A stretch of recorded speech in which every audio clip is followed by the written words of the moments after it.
Good afternoon and hello everyone. My name is Rich Longo of Flycast Partners, and I'd like to thank you for joining us for our Ivanti Automation webinar presented by Ivanti's very own Matthew Kwasinski. Hopefully I didn't mispronounce your name there, Matthew. Sorry if I did. All right. That was Matthew, perfect. I'm sorry? That was perfect. Perfect. Oh, that's amazing. All right. Matthew is an experienced technical professional with over 20 years in automation, IAM, and virtualization industries with extensive experience in product definition, development, testing, management, and launch. He has a track record of developing innovative solutions on aggressive schedules for demanding customers to run enterprise critical applications. Before we get started, Matthew, let me introduce Flycast Partners. Flycast Partners is here to deliver a seriously amazing IT experience. We were founded and staffed by personnel that have many years of experience in the IT space, and we took those best ideas from all those collective experiences and added the best components necessary to grow and become a leading value-added reseller in the North American IT market. We offer best-in-class implementation services and training in IT service management, IT asset management, IT operations management, enterprise service management, and workload automation spaces, all using ITIL best practices. Our professional services team can easily scale up or down to meet the IT needs of any customer, regardless of your size, complexity, or budgetary restrictions.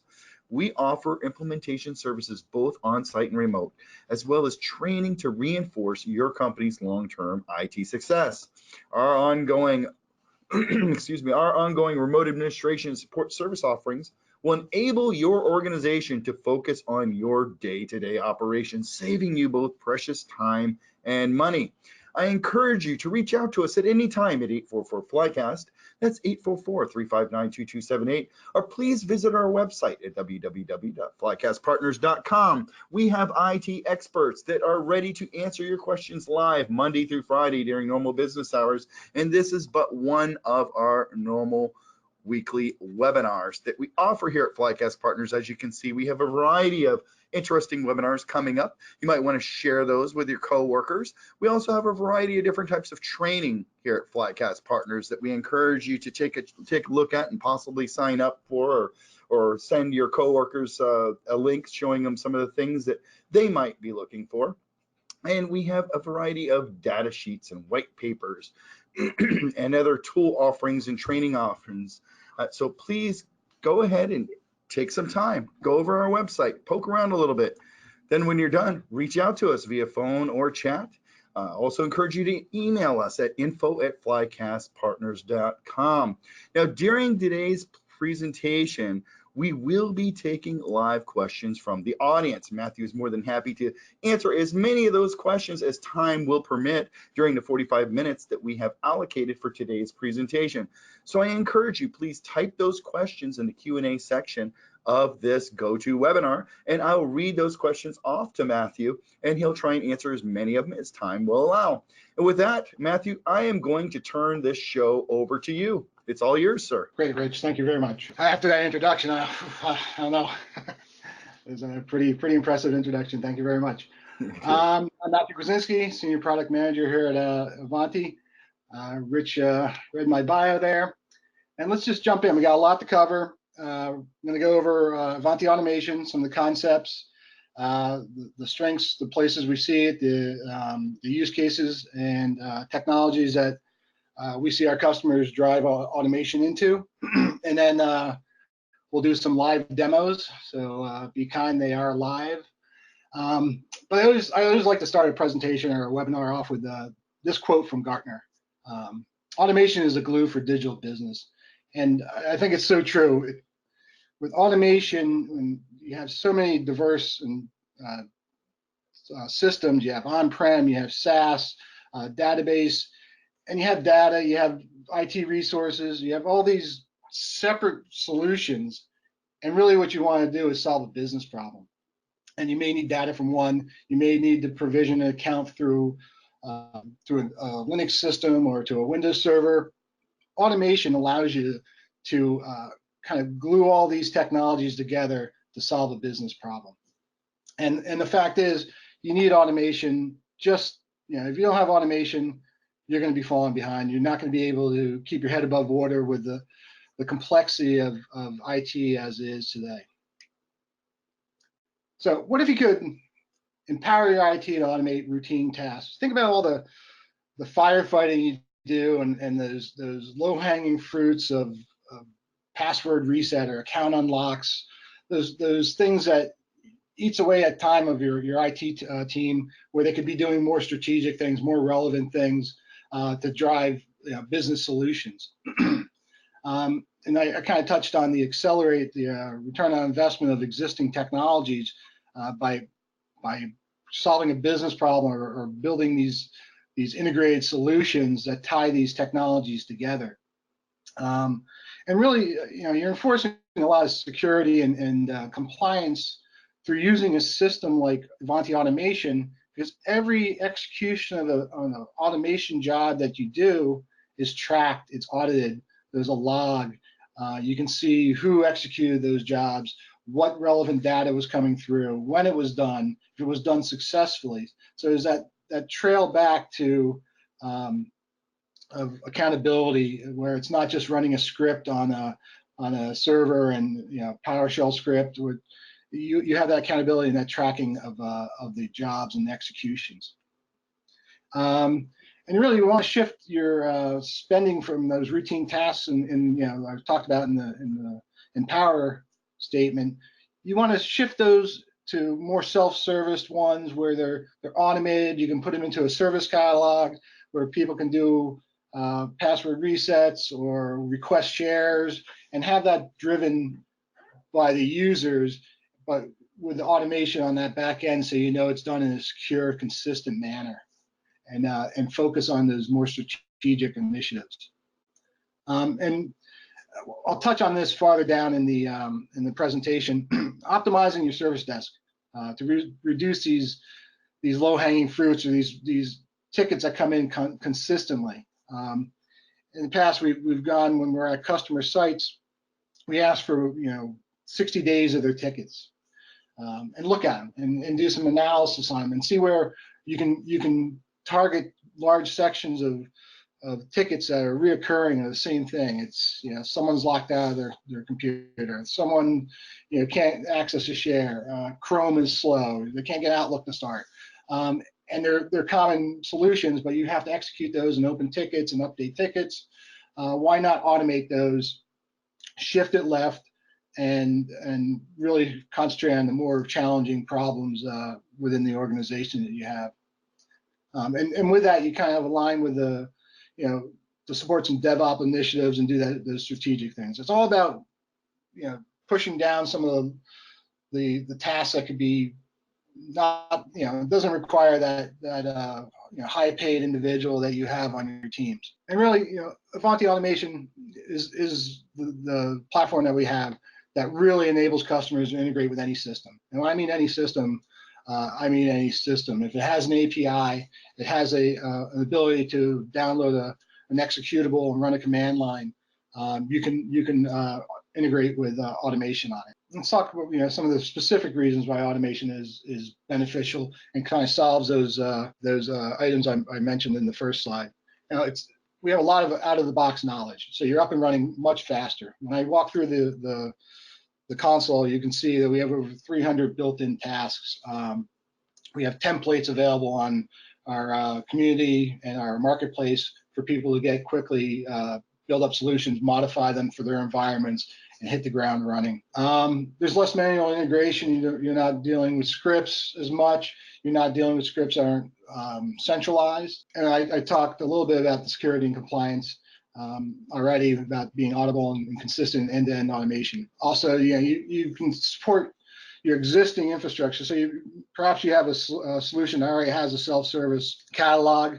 Well, with automation, you can build workflows in there that integrate with that solution, so you can still use your front end ticketing service or service catalog, and really drive more automation on the back end. And another key point that's kind of is missed a lot is you're less vulnerable to loss of key employees. If you take all that knowledge, that domain knowledge that people have, and the library of scripts they have, and formalize it and build these automation runbooks and modules and we'll talk about a little more. And you have them in a centralized database in the catalog. They're tracked, they're versioned. So if someone leaves that has all that domain knowledge, if you have that process documented and in automation, the business doesn't lose out on it. I'll pause there real quick. Is there any questions? Not so far, but folks, please take the time to put the questions in the Q&A section of this GoToWebinar. Sorry about that, GoToWebinar. And I'll go ahead and read them off to Matt. And I guess you can go ahead and continue, and hopefully we'll get some questions a little later there. Okay, great. It's important also, before we touch on some of the key features and jump into the demos, what Ivanti Automation is and what Ivanti Automation is not. Ivanti Automation is task automation and runbook automation. When we say task automation, think of these atomic actions you can do. You create a network share or create Active Directory account. And with runbooks are a series of tasks executed in order. So a runbook might be create an Active Directory account, or and then perhaps assign that account to a set of Active Directory groups. And so with runbooks, you can make more complex actions and workflows, building off the tasks and modules of automation. So it's not an orchestration engine. We don't have the full business logic of the workflow inside automation. You would use something like Ivanti Service Manager or Ivanti Identity Director, which is our identity and access management solution, to kind of build out why someone is being delivered an IT resource, or why they're allowed to be able to request it. Excuse me. It's not robotic process automation. That's where it's data input through forms and fields. There is some basic flow control, kind of if you're familiar with the concept of if this, then that. So you can take actions on querying databases or querying information, and based off the results, take one or two actions after that. So there's some basic flow control within automation. We're not a mobile device management or a patch management solution, though we integrate with, I believe we integrate with every major MDM solution out there, as well as some of the major patch management solutions. And we target servers, desktops, and APIs. Where we see a lot of the use and the power of automation within Ivanti is that third one around the APIs. And that's where we see the drive of the what we call unified IT use cases, things around requesting software and going out to different systems and finding out there's licenses or there's the ability to install that, and then going out, installing the software, and then reporting back to one of the systems to update a service request. So at its core, it's task automation. As I mentioned, there's over 300 built-in tasks. We utilize runbooks to build more complex changes. I say tasks, and they're all atomic tasks. We have customers that build out their whole virtualized infrastructure using automation. So you can build from very simple tasks and scripts, very complex workflows to deliver, virtualizing Citrix servers, maintaining servers and data centers. You kind of think of it as Legos, right? You think of the tasks as small Legos, and you can build these into very complex structures to accomplish your business objectives. One of the other pieces I mentioned, we have a ton of built-in tasks, everything from Active Directory and provisioning of virtualized workloads, but we also support scripting, and every organization has PowerShell scripts. It runs IT. It's massive, but automation can be a great place to centralize those scripts, make sure they're tracked, make sure that when they're executed, they're repeatable within the same platform, same structure. And we have this concept of building blocks, where you can actually work out on your dev test environments, these workflows, extract all that information, and then push that into your production without changing anything. And it's a great time saver, so you don't need to worry about if things have changed or if it's not, exactly the same. You're pulling in that full job, that full presence of the runbooks and modules, and be able to take that directly into your production environment. Excuse me. Another great thing, and this is near and dear to me, one of my main focus areas is around what we call, excuse me, automation connectors and integrations.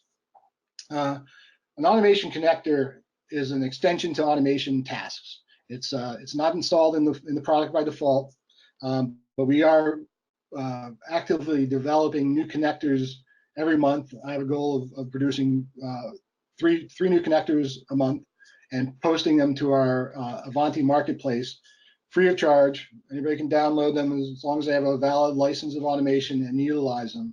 And once installed, they're indistinguishable between native tasks. And they're focused on usually a very narrow use case within a technology. Think of a connector for Ivanti Service Manager for tickets. Create incident, update incident, close incident. So you can have that very focused use case and incorporate those tasks into a larger runbook to accomplish your objectives. And as we go through and we hear back from customers in our field, we expand those connectors to include more of the third-party technologies, APIs. I mentioned Marketplace. That's where you can find both not only automation connectors and example templates in building block format. You can also find integrations and extensions for any Ivanti products, Service Manager, Ivanti security controls, and our EPM solution as well. And on the flip side of the connectors, we have a REST and SOAP APIs so that you could actually integrate your automation into your solution. Maybe you already have a ticketing solution or a service management solution or another technology that you're using as your service catalog, where you can still utilize and benefit from automation by building these integration to automation from your solution. So talking about our advanced scheduling and execution, we can take actions immediately on automation jobs, and I'll show a couple of those as we go through the demos. But you can also build a pretty robust scheduling of jobs and actions and have some dependencies within those executions of the jobs. And we have a large customer that does a lot of their data center maintenance with scheduling.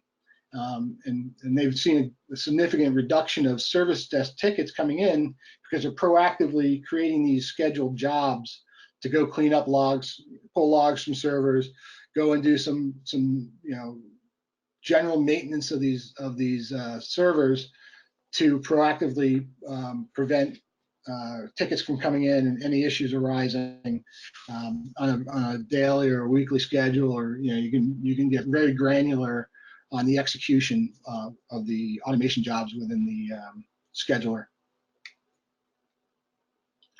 And also, this is really important around the security and compliance portion of it. All the versions of the jobs you build are tracked. You can go in and look at the job history of every action that you've done inside automation. And this is important not only when you're executing the jobs in a standalone automation environment, but if you're having it as part of a larger solution where you're using automation as that engine to do the provisioning or deprovisioning of accounts or IT resources, you can track from a service request into automation, find exactly where things were executed and when and by who, and then track that back into the ticket that was created that drove that job. So you have that full audit trail from beginning to end. Ivanti Automation comes in two flavors.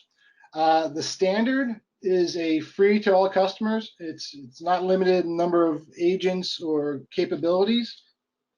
What it is limited to is it only supports connectors that are for Ivanti products. So we have connectors for our security controls, for our identity and ITSM for our service management solution.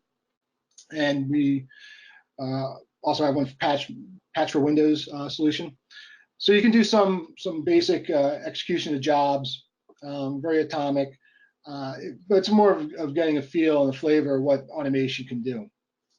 The enterprise is the full boat. It has integrations I just mentioned for the Ivanti product lines, but it also has the 300 plus built-in tasks for talking to Windows servers, to execute Linux and Mac commands, to supporting the third-party connectors, things such as Azure or AWS, all the way to other ticketing services and MDM solutions such as Mobile Iron or Citrix. Excuse me. So yes, it's the full capabilities of it. It also, as I mentioned, you can go to the marketplace and find these connectors that aren't installed by default, and they're constantly being updated. They're constantly being a larger library and ecosystem being built out. But really, when we talk about this platform again, this lightweight, secure, efficient platform for customers. I've been talking a lot about how it's an engine. It can talk to all these systems. It can do it standalone. But really what you want to see is something like this, where ID is our Ivanti Identity Director, which I mentioned earlier is our identity and access management solution. That's the logic engine that when the new person comes on board a company, based off the rules and policies that are built within Identity Director, tells the person or tells the system what they should get, what they're entitled to.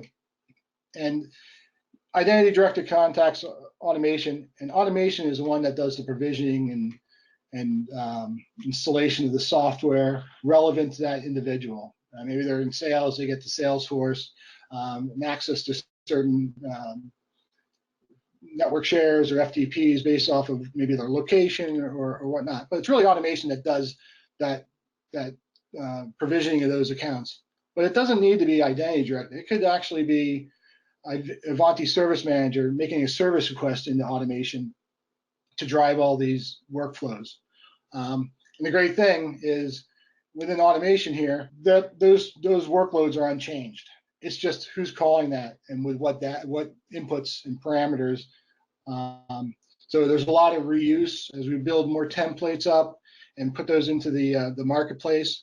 And we build more of a community centric marketplace as well, and community sites. You can start leveraging the work that's been done by both Ivanti and our customers to really drive those workflows. And automation is really key to the Ivanti, what we call unified IT, UIT. Take a couple examples and we'll demonstrate a couple of these as well. Automated software request. Somebody wants to get a piece of software. They go to the self-service catalog, but it's more complex than just delivering that software, right? Here, we're looking at 3 different Ivanti products.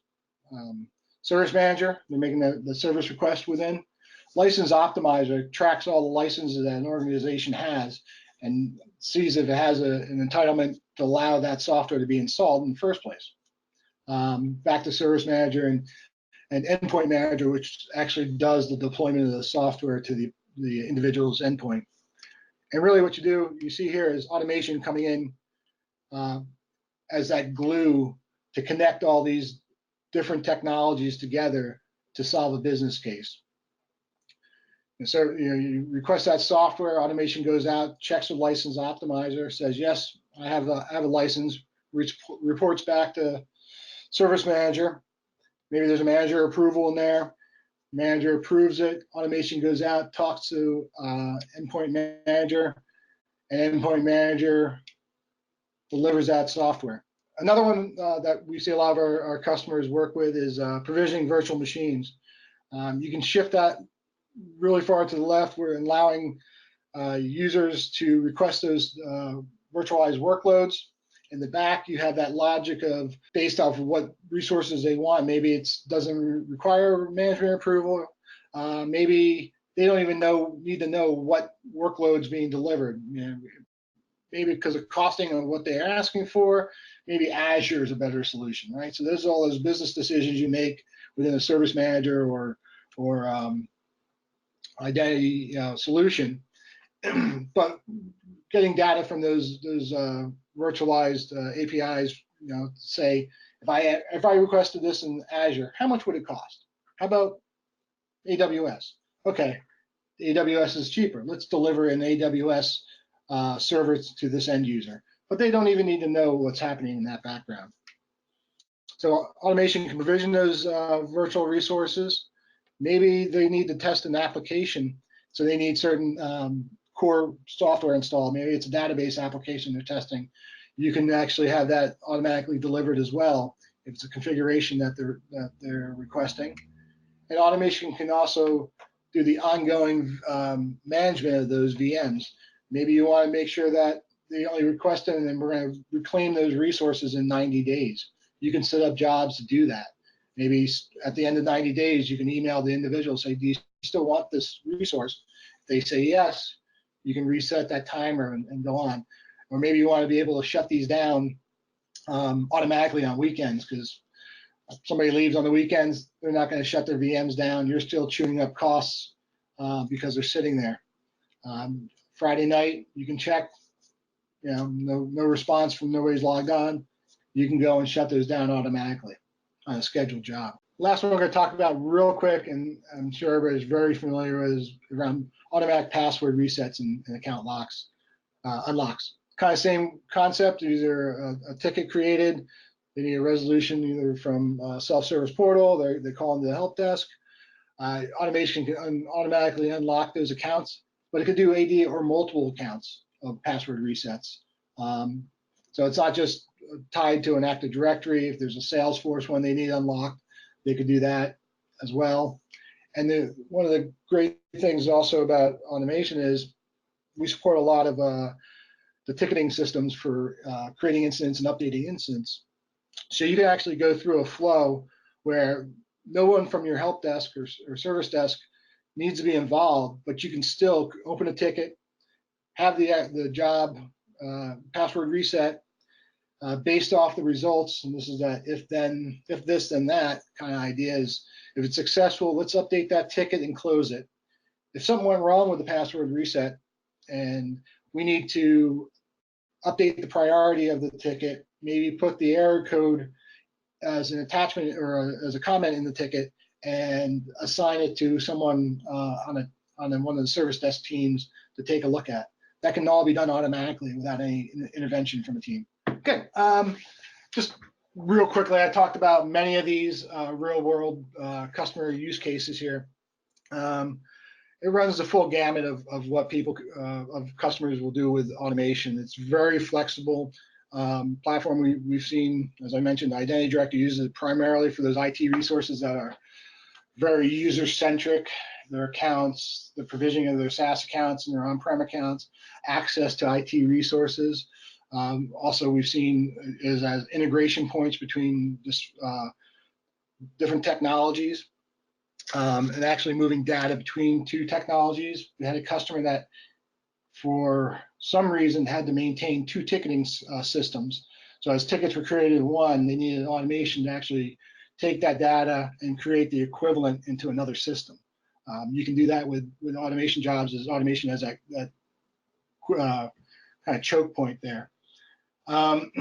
We work with other systems, such as Service Manager or HR systems, IAM systems as integration points for either getting data out of HR systems or pushing data into IAM systems. I'm going to be conscious of my time here because I want to make sure we can get through some of the demos. And automation touches every sector we've seen here.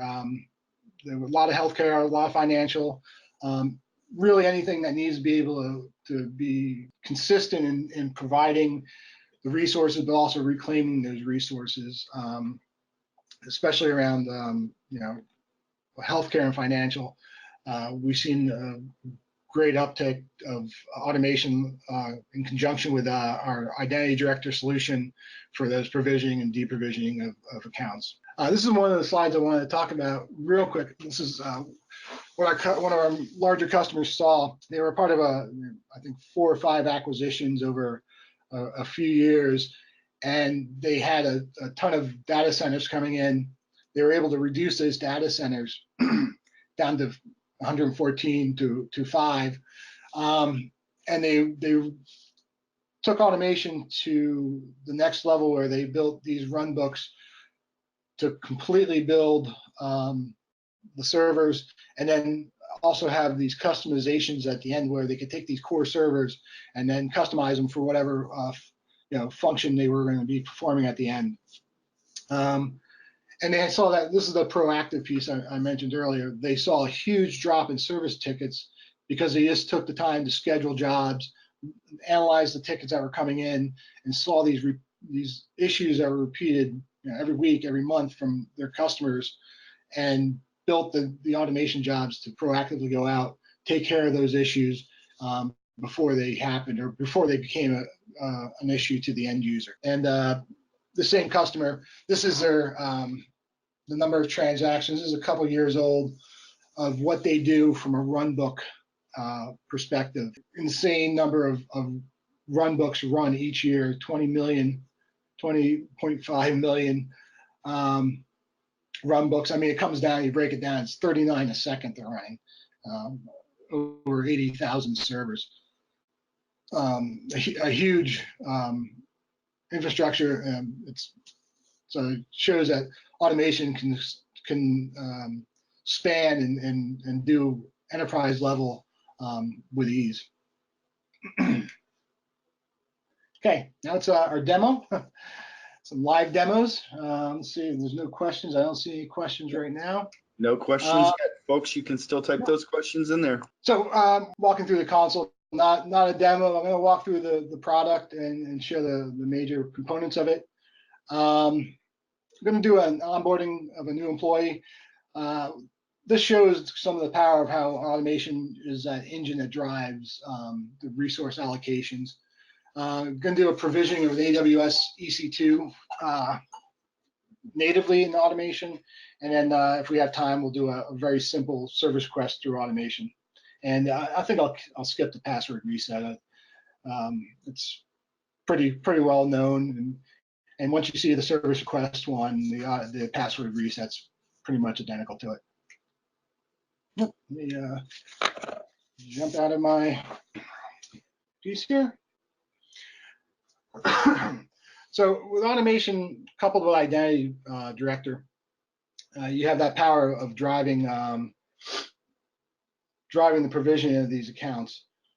I'm not going to actually show identity director because I think it confuses a little bit of the demo. What I'm showing here is an open source HR system. So think about an HR just hired a new person. They've come on board. Their first day is today. Identity director will go and interrogate the HR system and find out if there's any changes in user, new people that came aboard, or somebody maybe left, or somebody has changed roles. And it takes those that information into its engine and compares it against the policies and rules it has. And if there's a change, in this case, a new employee came, Bill Jones, it's going to say, okay, I have a new person. Based off of my policies, they're allowed to have certain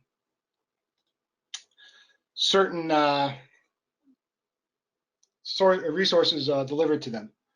So I'm going to actually jump in here. We'll go through the piece before here. So what's happening here? This is our automation console. Excuse me. And what I brought up here is our jobs section. This is where you can schedule jobs. You can see actively running jobs. Go in the schedule section. There's nothing scheduled now, but I could create a job here, and I will in a little bit. but you can actually see actively running jobs and the job history of things that are being executed right now. If you notice that from here on, I've actually created a new Windows account, and if I open this job, you can see that it's the same user that I just showed you in the HR system. Identity director already realized I had a new user. It called automation and said, I need these 7 or 8 IT resources provisioned automatically. We've seen customers in different stages of maturity where they have maybe scripts written on this to do things. Maybe it's a series of emails. Maybe it's a series of tickets that they actually have to take manual actions on. Once the automation jobs are built, they can be run with the, based off the parameterized information. This could be input could be either identity director, it could be a CSV file of new employees that you could feed into these automation jobs as well. You can see I'm changing departments. I'm going to assign him into a sales department. He's a salesman, so he's getting Salesforce account. So this will go on until all the resources that user needs have been provisioned. And as that's going on, I did want to, I kind of skipped over one of my steps here, was I actually want to show you the product. It's very easy to navigate. We have 4 main sections. The administration, that's where you can set up security rules. Maybe you want to have certain members of the IT department, maybe there's the service desk, be able to execute jobs, but not be able to change jobs. You can actually set up administrative roles here where maybe you only have access to certain portions of the console. So you can run jobs, maybe you can see job results, but you can't go in and see the admin password to the domain controller. And then you can set up also different ones around, maybe you want an API access key, so people can only see a portion. You can set up integrations where you only want to see a portion of the jobs that you can execute. And within the administration section 2 is that audit trail I was talking about, and that lists every action that's been taken on the console besides job execution. So anything that's been changed, people who have logged in, logged out of the system. You can see here, this morning I've edited the unlock AD account because I noticed it didn't work this morning when I made some changes. So everything's tracked, everything's auditable. It's all in a database. You can use either Power BI or Ivanti extraction to run reports and build reports based off the information in both the audit trail or the job histories. Topology just lists all different components of automation. The dispatchers are kind of the traffic cops of automation. They talk to the database, they find if there's a job being requested, find an agent that can actually execute those either by name or by team. And that's what these other 2 are. These will list all the agents within your environment. And the team concept is the way we build redundancy within the solution, where maybe you have a set of PowerShell servers, or maybe you have a set of mail servers that you can execute those types of tasks that are relevant to the servers. And then the library is really the heart of it, where we have a concept of modules. And this is where we have the modules are really the atomic piece of the automation. I mentioned the 300 built-in tasks. That's what these are right here. And tasks build into modules, and modules build into what we call projects. And the projects can be combined with either one or more modules, and projects can be combined into a runbook. And those runbooks are the majority of what users execute against, either locally in the console or within from a service management or a identity director solution, or through a API call. The second demo here I'm going to do is I'm going to do a very basic execution of creating an AWS EC2 virtual workload. So I'm going to schedule this project. right here, so I can do an immediate schedule. Find an agent I want to execute it on, use my HR system. And then the other part here is the parameters, and this is what really makes automation flexible. I do have some hard-coded values here, but these can be fully parameterized, so you can be very generic. I'm actually going to pull my parameters in from a file, so you can have this file built either from for testing. A lot of times when I'm building some complex workflows that have lots of parameters, I don't feel like typing, I'll use a CSV file. But it can also be input from previous jobs where you query databases, build the CSV that you want to be able to input that data into another job. You can certainly do those. I'm just going to take a look real quick at the CSV file. So what I'm going to be doing here is I'm going to be creating 2 virtual machines in AWS here. So let's execute that, and I'm going to bring up my AWS console here so you can see right now that I do not have those 2 images. Probably take a minute or 2 to get going. And the other great thing is as the jobs are running, and you want to see the execution and flow of how things are going, you can actually go into the job and see where in the execution it is. So this actually says the first one finished creating. So I'm going to hit OK here, and I should be able to go back to my AWS console here, hit refresh. Oh, there it goes. So the first one's being provisioned, and that's going to continue to run. This one's a little simplified, but you can build into the workflows ways so you can. I think mine has it sends me a SMS text when it's done with the DNS information and the password to get in. But that's the very basic, simple view of it. I see we're coming up on time here, Rich. I think I can stop here, or we can go with one more demo. Well, at this point, I think we are kind of out of time. So absolutely, we can go ahead and you can do another demo or end it now. Folks, if you have any questions, last minute questions, now's the time to ask while we have Matthew's attention. If not, then I guess we'll call it. It's been 45 minutes. And we want to thank you for a great presentation, Matt. I learned a lot from this. There's a lot that I wasn't aware of. So I want to tell you how much I really appreciate that. No problem. Yeah, it's just touching the surface of what it can do. So it's hard to give it the the depth it needs in the 45-minute. But hopefully it piques some interest here. Yep, I hope it does too. And folks, if you have any questions about this or any other topic, please reach out to us here at 844-FLYCAST. That's 844-359-2278, or chat live with us on our website during normal business hours, Monday through Friday. We'd be happy to talk to you. Thank you for joining another Flycast Partners presentation. Matthew, thank you for your time today. I know how busy you are, and we really appreciate you taking time out of your busy schedule to spend it with us. Folks, enjoy your weekend. Thanks, Rich.